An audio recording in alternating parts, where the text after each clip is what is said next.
बच्चों सबको पता है यूनिट 3 5 नंबर का क्वेश्चन आने वाला है इसमें। और इसमें पहला क्वेश्चन में ही दो क्वेश्चन दे रखे हैं, कोलराउस नियम को परिभाषित करो, और दूसरा हमें न्यूमेरिकल दिख रहा है।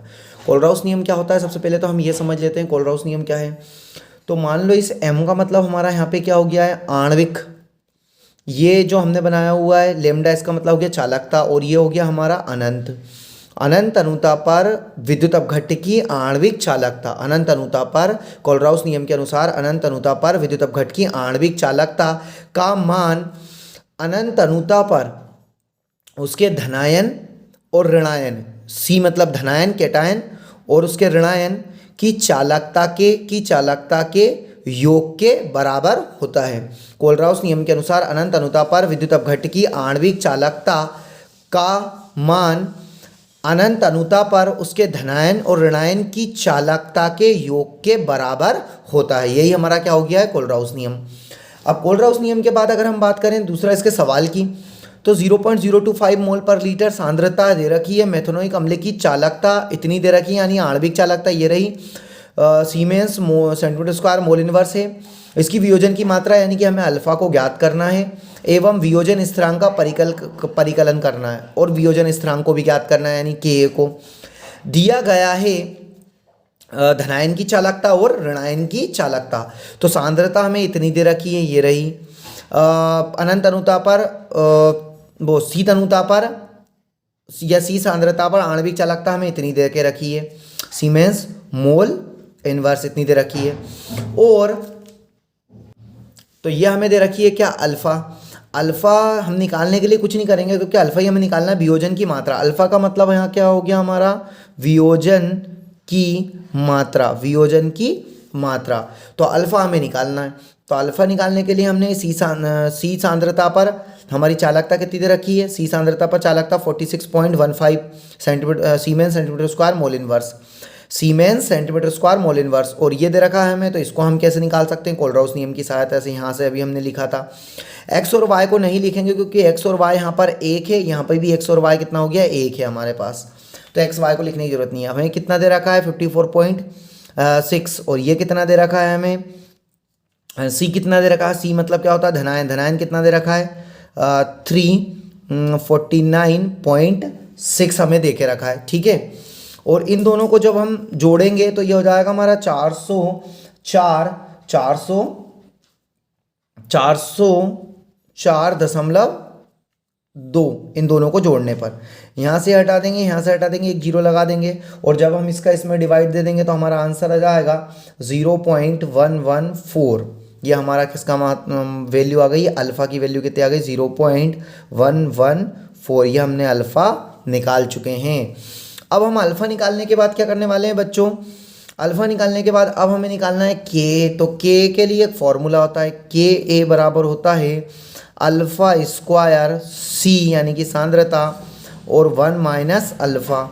तो अल्फ़ा स्क्वायर हमें पता है 0.114 का स्क्वायर, सी हमें पता है कितना है 0.025, और हमें ये भी पता है नीचे हमें दे रखा है कितना दे रखा है नीचे 1, और अल्फ़ा की वैल्यू कितनी है 0.114।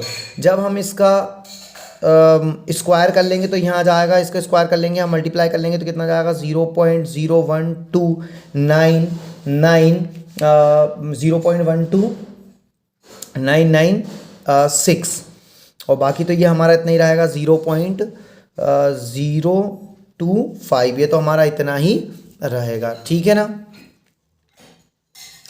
और आगे हम देखें नीचे हमारा कितना जाएगा 0.886। इसको इसमें माइनस करेंगे।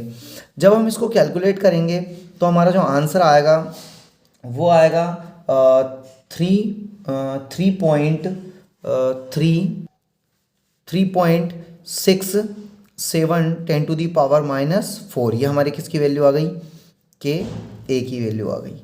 तो ये हमारी के ए की वैल्यू आ गई है, अल्फ़ा की वैल्यू आ गई है, और हमने कोलराउस नियम को पढ़ लिया है। तो नेक्स्ट क्वेश्चन है हमारा मानक अपचयन इलेक्ट्रोड विभव। तो बच्चों ये डायग्राम मैंने बना लिया है इसमें। अब हम इसमें ज़रा देख लेते हैं क्या है मानक हाइड्रोजन इलेक्ट्रोड विभव। इसमें क्या होता है, एक प्लेटिनम की प्लेट होती है जिस पर प्लेटिनम ब्लैक लेपित होता है। प्लेटिनम की प्लेट होती है, रेक्टेंगुलर प्लेटिनम की प्लेट होती है, आयताकार प्लेटिनम की प्लेट जिस पर एक प्लेटिनम ब्लैक लेपित होता है। इस प्लेटिनम की प्लेट से एक प्लेटिनम का तार जुड़ा होता है जो कांच की एक नली में बंद होता है और इस प्लेट के ऊपर कांच की एक जैकेट ढकी होती है। देखो आप देख सकते हैं कांच की एक जैकेट ढकी हुई है और इस कांच की एक जैकेट ढकी होती है तथा इस प्लेट को 1 मोल अम्लीय विलयन में डुबो देते हैं। इस प्लेट को, प्लेटिनम की प्लेट को 1 मोल अम्लीय विलयन में डुबो देते हैं तथा 25 डिग्री सेल्सियस ताप व 1 एटीएम दाब पर हाइड्रोजन गैस को इस कांच की जैकेट में क्या करते हैं, प्रवाहित करते हैं। कुछ हाइड्रोजन गैस प्लेटिनम की प्लेट द्वारा अधिशोषित हो जाती है, बाकी हाइड्रोजन गैस जैकेट में बने छिद्रों के द्वारा कहाँ निकल जाती है, बाहर निकल जाती है। एक बार फिर समझ लेते हैं।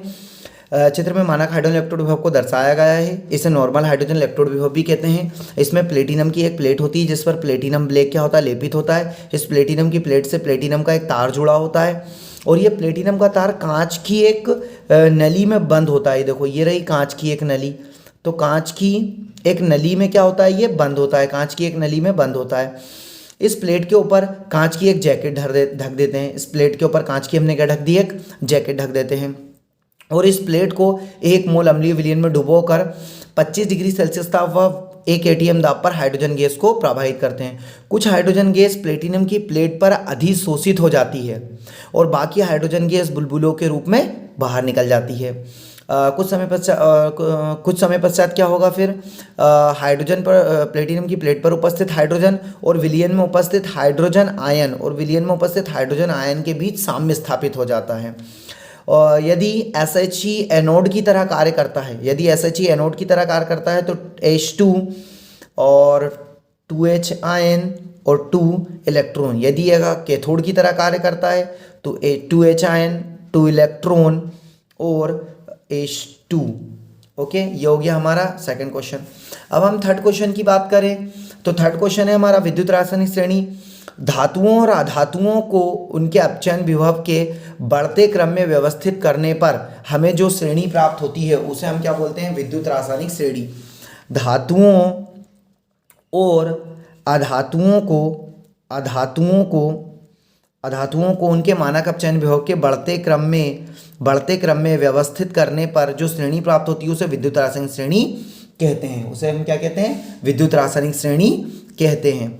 अब विद्युत रासायनिक श्रेणी की अगर हम विशेषता की बात करें तो विद्युत रासायनिक श्रेणी की विशेषताएं क्या होंगी। सबसे पहले विद्युत रासायनिक श्रेणी की विशेषता जो होगी, ऊपर से नीचे की ओर जाने पर, ऊपर से नीचे की ओर जाने पर धातुओं की अपचयन क्षमता घटती है। तो ऊपर से नीचे की ओर जाने पर धातुओं की अपचयन क्षमता क्या होती है, घटती है। पहली विशेषता हो गई। दूसरी विशेषता होती है हाइड्रोजन से ऊपर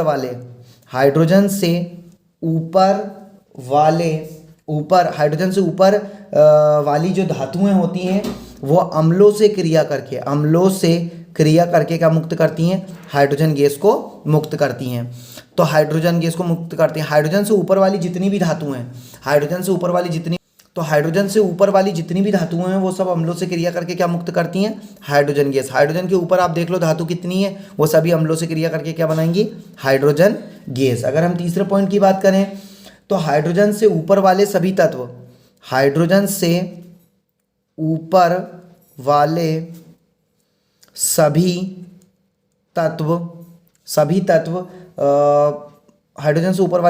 जल और भाप से क्रिया करके और जल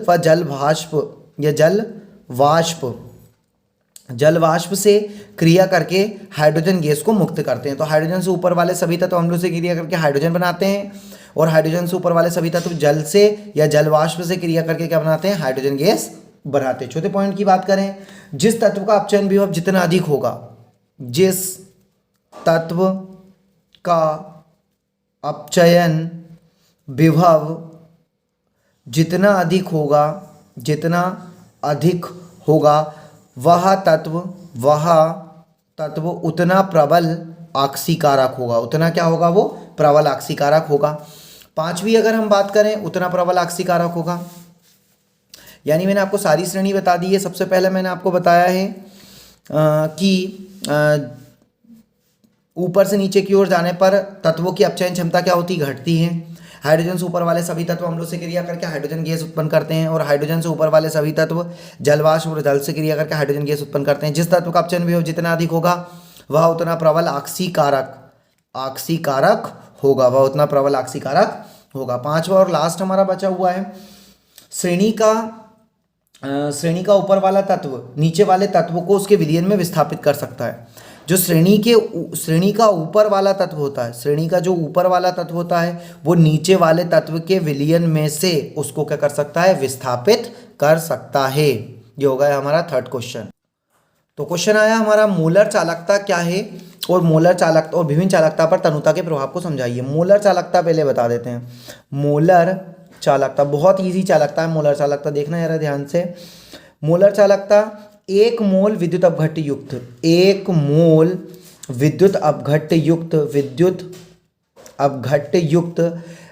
विलयन की चालकता को ही हम क्या कहेंगे, मोलर चालकता। यानी कि एक मोल विद्युत अपघट्य युक्त विलयन की चालकता को क्या कह दो आप, मोलर चालकता। कोई पूछे मोलर चालकता क्या है तो कहना है हमें एक मोल विद्युत अपघट्य युक्त विलयन की चालकता को मोलर चालकता कहते हैं। एक मोल विद्युत अपघट्य युक्त विलयन की चालकता को मोलर चालकता कहते हैं। और मोलर चालकता पर हम तनुता के प्रभाव को देख लेते हैं, फिर विशिष्ट चालकता पे भी देख लेंगे। तो मोलर चालकता पर तनुता का प्रभाव, मोलर चालकता पर तनुता का प्रभाव, मोलर चालकता पर तनुता के प्रभाव को देख लेते हैं। सिंपल सी बात है, ये हमारे पास हो गई मोलर चालकता। मोलर चालकता मतलब ऐसा विलयन जिसमें एक मोल विद्युत अपघट्य घुला है और हमने इसमें अभी पानी कितना डाल रखा है, ये होगा ए पॉजिटिव विद्युत अपघट्य और ये उसका आयन विद्युत अपघट्य का आयन बी नेगेटिव। इसमें हमने इतना पानी डाल रखा है। हम जितना ज़्यादा इसमें पानी मिलाएंगे उतनी आयंस की दूरी क्या होती जाएगी, बढ़ती जाएगी। जितना पानी मिलाएंगे आयंस की दूरी क्या होती जाएगी, बढ़ती जाएगी। और बेटा आयंस की दूरी बढ़ने से इनके बीच का आकर्षण क्या होता जाता है, जिसको बोलते हैं हम अंतर आयनिक आकर्षण। इनके बीच के आकर्षण को क्या बोलते हैं, अंतर आयनिक आकर्षण। इनके बीच का जो आकर्षण है वो कम होता जाता है और आकर्षण कम होने से चालकता का मान बढ़ता है। तो तनुता बढ़ाने पर मोलर चालकता का मान बढ़ता है। तनुता बढ़ाने पर मोलर चालकता का मान बढ़ता है क्योंकि आयनों के बीच अंतर आयनिक आकर्षण बल घटता है। अंतर आयनिक आकर्षण बल घटता है, इसलिए मोलर चालकता का मान बढ़ता है। विशिष्ट चालकता पे देख लेते हैं। विशिष्ट चालकता क्या होती है ये भी बता देंगे। विशिष्ट चालकता पर तनुता का प्रभाव, विशिष्ट चालकता पर तनुता का प्रभाव देख लेते हैं। विशिष्ट चालकता क्या होता है, सिंपल सी बात है। विशिष्ट चालकता को हमें पूरे विलयन से मतलब नहीं होता। विशिष्ट चालकता को मतलब होता है 1 घन सेंटीमीटर विलयन से मतलब। तो 1 घन सेंटीमीटर विलयन में जितने आयन उपस्थित होंगे उनकी चालकता को ही हम विशिष्ट चालकता कहते हैं। 1 घन सेंटीमीटर विलयन में उपस्थित आयनों की चालकता को विशिष्ट चालकता कहते हैं। जब हम इसमें पानी मिलाते हैं मतलब तनुता बढ़ाते हैं, पानी मिलाते हैं मतलब तनुता बढ़ाते हैं, तो प्रति घन आयनों की संख्या कम होती है। भाई एक बात बताओ, 1 घन में हमें जितने आयन थे, अब 2 घन, 1 घन पानी और मिला दिया हमने तो आयन इसमें चले गए, और पानी मिला दिया तो आयन इसमें चले गए। जैसे जैसे ये आयन इसमें आते जा रहे हैं प्रति घन आयनों की संख्या क्या होती जाएगी, कम होती जाएगी। जैसे जैसे हम इसमें पानी मिलाएंगे प्रति घन आयनों की संख्या क्या होगी, कम, यानी कि विशिष्ट चालकता का मान घटेगा। तो तनुता बढ़ाने पर 1 घन सेंटीमीटर विलयन में उपस्थित आयनों की चालकता को विशिष्ट चालकता कहते हैं। तनुता बढ़ाने पर विशिष्ट चालकता का मान क्या होता है, घटता है। ठीक है, क्योंकि प्रति घन आयनों की संख्या घटती है। अब क्वेश्चन हमारा है कि विशिष्ट चालकता क्या है और सेल स्थिरांक क्या है। तो विशिष्ट चालकता भी बताइए, सेल स्थिरांक बताते हैं। विशिष्ट चालकता को हम दर्शाते हैं कप्पा से, बस इतना याद रखना। और विशिष्ट चालकता को हम कप्पा से दर्शाते हैं। चालकता को हम किससे दर्शाते हैं, और विशिष्ट चालकता को हम किससे दर्शाएंगे, कप्पा से, और चालकता किससे दर्शाएंगे, सी से। अब हम बताने वाले हैं कि सेल स्थिरांक क्या है और इनके मध्य संबंध स्थापित किए विशिष्ट चालकता और सेल स्थिरांक के मध्य। सेल स्थिरांक बता देते हैं। तो किसी सेल में उपस्थित 2 इलेक्ट्रोडों के बीच की दूरी L और किसी एक इलेक्ट्रोड के अनुप्रस्थ क्षेत्रफल के अनुपात को ही हम क्या कहते हैं, सेल स्थिरांक कहते हैं। यह हमारे पास मान लो एक सेल है और इनके बीच ये दो इलेक्ट्रोड हो गए, ये दो इलेक्ट्रोड हो गए, तो ये दो इलेक्ट्रोडों के बीच की दूरी हो गई ये, और किसी एक इलेक्ट्रोड का अनुप्रस्थ क्षेत्रफल। अनुप्रस्थ क्षेत्रफल क्या होता है ये भी देख लेते हैं हम, इसको कहते हैं अनुप्रस्थ क्षेत्रफल।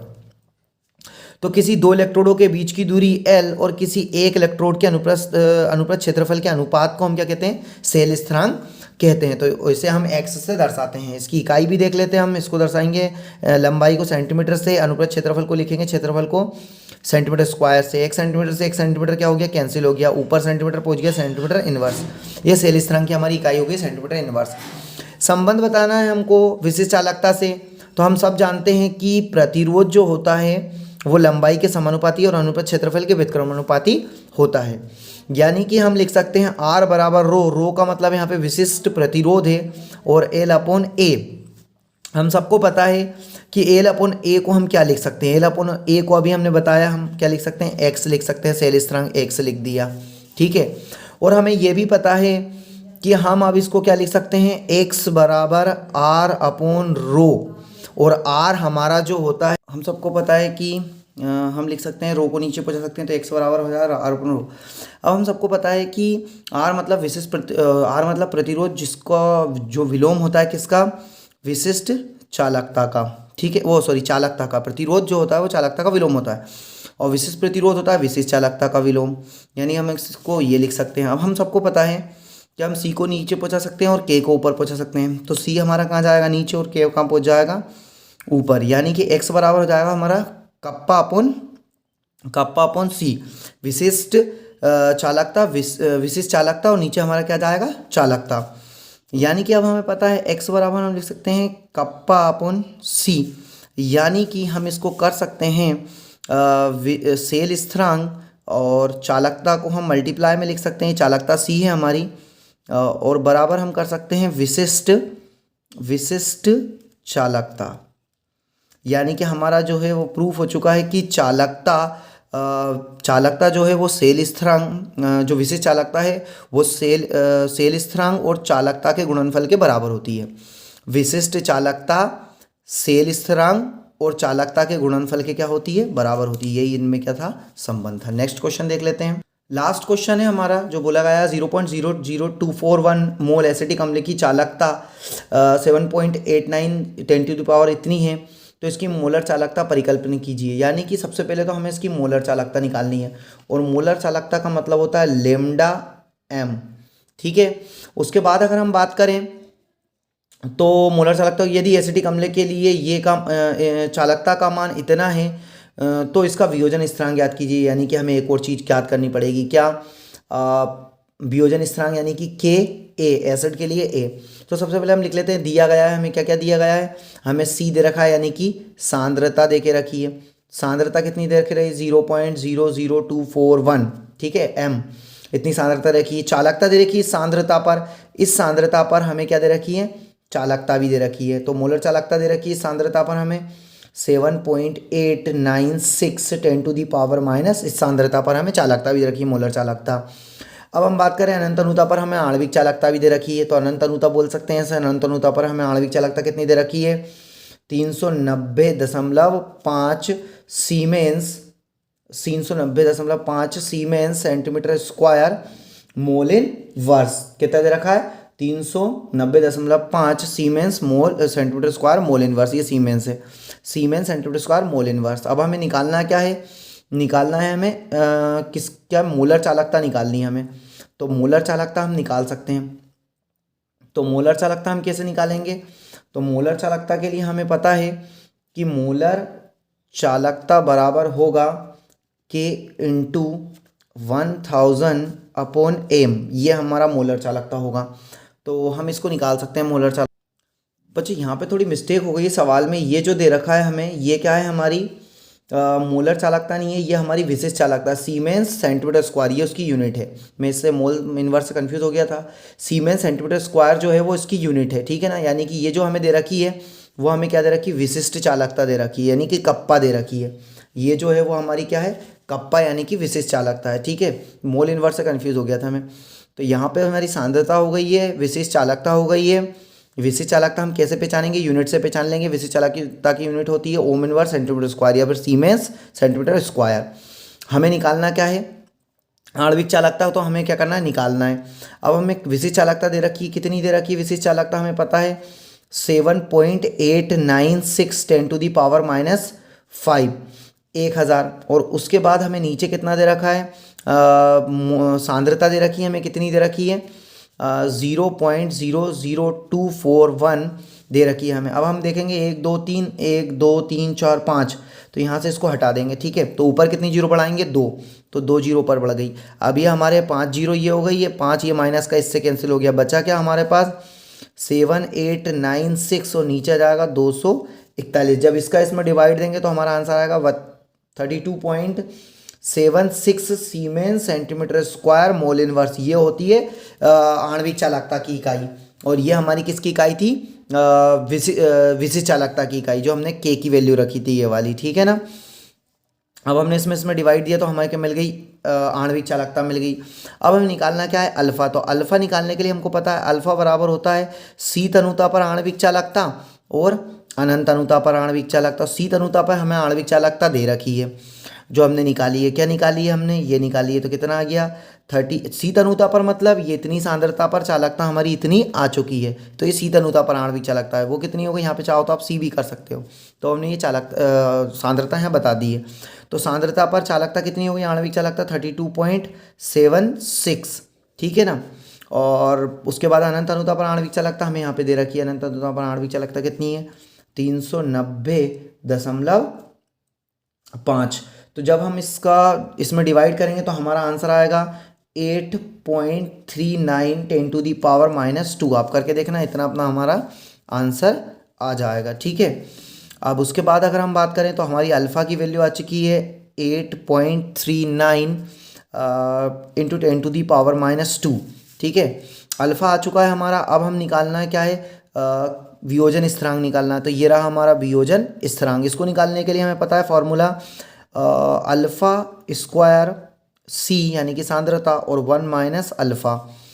तो अल्फ़ा स्क्वायर हमें पता है 8.39 10⁻² का स्क्वायर, सांद्रता हमें दे रखी है 0.00241 और नीचे हमारा 1 माइनस 8 अल्फ़ा की वैल्यू 39 10⁻², ठीक है। अब हम इसको जब कैलकुलेट कर लेंगे तो हमारा आंसर आएगा 1.85 10⁻⁻5 के ए। ये इसकी वैल्यू हमारे पास आ चुकी है, हमारा आंसर। ये बच्चों मैंने बहुत इजी वे में आपको सवाल बता दिया, आप इसे 2-3 बार करके देख लेना और आपको ये सवाल आ जाएगा। और मेरे चैनल को सब्सक्राइब जरूर कर देना और वीडियो को ज़्यादा से ज़्यादा शेयर कर देना, ठीक है। और वीडियो को लाइक जरूर करना और ज़्यादा से ज़्यादा जितना ज़्यादा हो सके इस वीडियो को शेयर करना, ताकि दूसरे बच्चे भी PDF के इन क्वेश्चनों को कर सके। Okay, thank you.